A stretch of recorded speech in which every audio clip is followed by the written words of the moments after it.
Hello guys, good morning, good morning, good morning. Ito po si Coach Robert Castellano. Ito po tayo ngayon sa ating tambayan dito sa International Jeddah Market, no? So guys, sa lahat ng ating mga ka-OFW, meron po tayong negosyo na kung saan kung talagang kayo ay gustong magkaroon ng extra income, no? Napakaganda po ng ating negosyo.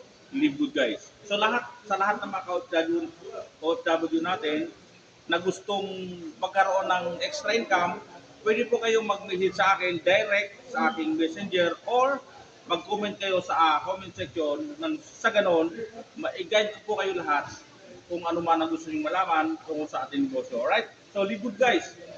Live Good, international po ating negosyo at napakaganda ng compensation plan na gusto kong ipakilala sa ating lahat. Alright? So, grabe sa lahat. Ito po si Coach Robert Castellano, loading to platinum rank dito po sa Live Good. Bye-bye!